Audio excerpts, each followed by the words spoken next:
Greetings, music lovers. Rick Ferguson, rickfergusonmusic.com. So nice to see you, and thank you for joining me for music written during the time of the Spanish flu pandemic, about a century ago. And in this video, I would like us to take a brief look at the music of Sergei Prokofiev, Russian composer Sergei Prokofiev, during this time period, 1918 to 1920. You know, Prokofiev was such a wonderfully complicated, involved, in many ways a very high-maintenance personality. His music is so dear to me, in particular his piano music. And I believe that looking at what Prokofiev was experiencing during this time period, it's such a great example of what so many artists were having to cope with during this time period, especially those in Russia, because of course we had the Bolshevik Revolution in 1917, which not only turned Russian society on its head, but so many artists in Russia decided to go elsewhere to seek out other opportunities, and Prokofiev was no different.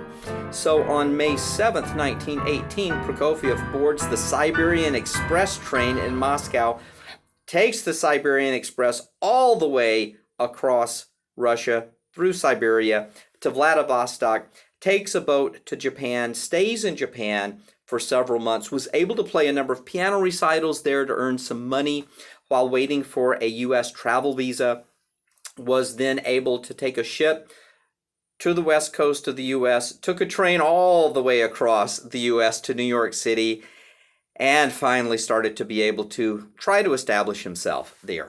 Really didn't know a lot of other musicians in New York City at that time. There were a few Russian composers and conductors in New York City at that time who were championing each other's works.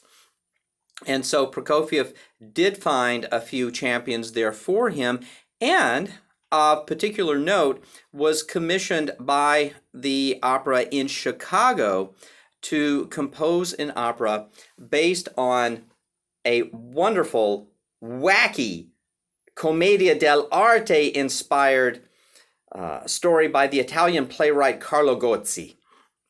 And the title, the English translation, is often For the Love of Three Oranges. Perhaps a slightly more accurate translation would be The Love of the Three Oranges. But this story centers around looking at the merits and deficiencies of comedy versus tragedy. And it is such a fascinating story, and Prokofiev apparently really loved this play and wrote the libretto himself during his journey. And so he made his way to Chicago. They began to work on this opera, but suddenly in 1919, the artistic director of the opera in Chicago passed away, throwing the company into absolute chaos. The premiere had to be postponed. Prokofiev had turned down other work. He was scrambling around during this time trying to find other things to do, was able to put together some concert tours, and there you have the life of the artist. We finally get to December 31st, 1920, to the premiere of The Love of the Three Oranges at the Auditorium Theater here in Chicago. So this is a wonderful Chicago connection with this wonderful opera. And it was, from what I've read, just a wonderfully staged production, and got all kinds of varied reviews, some scathing, others absolutely glowing.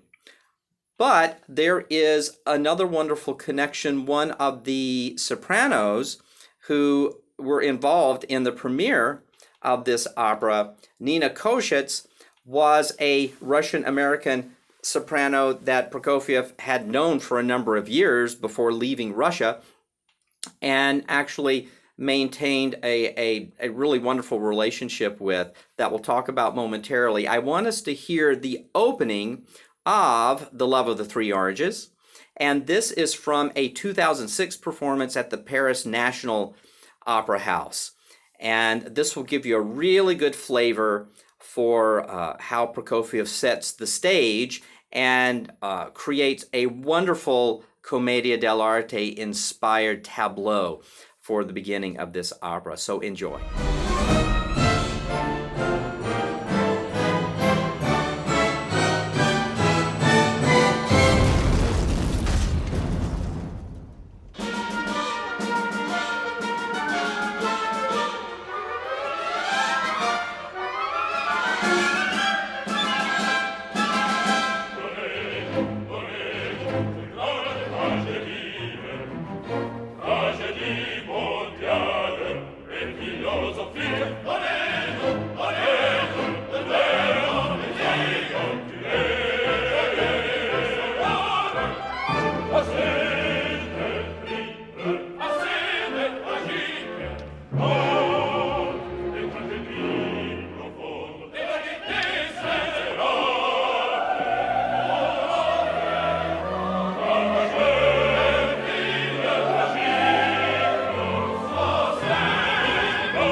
And then after the premiere of The Love of the Three Oranges, Prokofiev arranged music from it for orchestral suites and also music for the solo piano. Well, perhaps the best known piece from the entire opera is the march.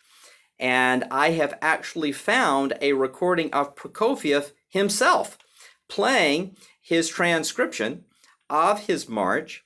And so I want us to listen to this. This is actually taken from a piano roll, a duo art piano roll that Prokofiev made in the 1920s when, of course, piano rolls were all the rage on these player pianos reproducing pianos. And so it has been digitally restored and sounds great. And I just love to hear composers playing their own works. So here we're going to listen to Prokofiev playing his own transcription of the march from The Love of the Three Oranges.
So back to Russian-American soprano Nina Koshets.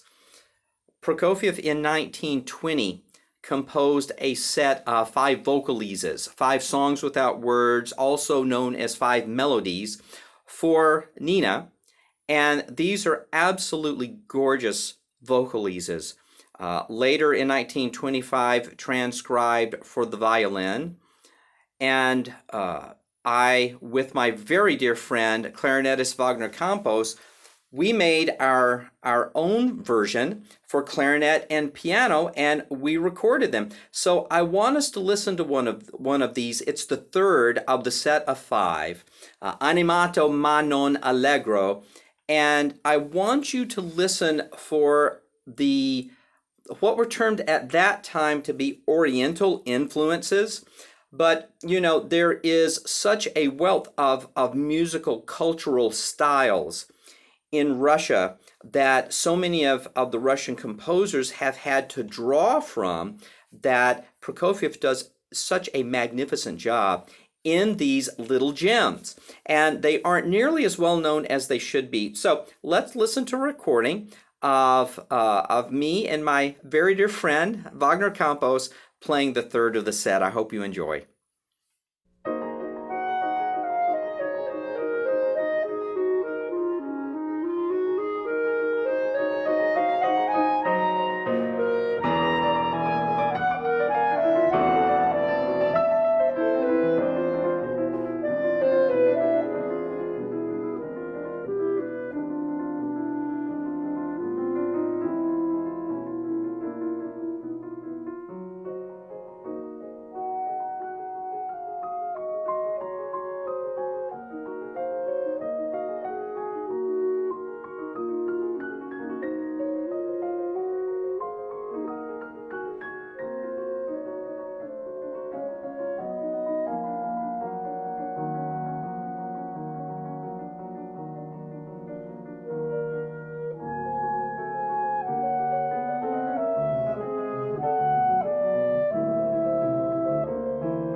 And if you find that you enjoy this particular song, you can go to rickfergusonmusic.com, and I have all of these songs plus some other works for sale, so you can certainly download them or order a CD and enjoy this beautiful music.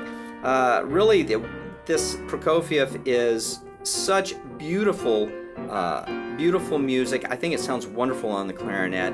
We also have songs by Rachmaninoff, Debussy, and a wonderful sonata by Argentinian composer Carlos Guastavino, who was an amazing songwriter himself. So I hope this has been interesting for you.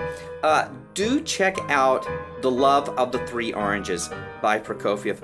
Wonderful music, and it's always so interesting to see how different opera companies stage these operas, especially one like this that's based on this Italian Renaissance Commedia dell'arte tradition.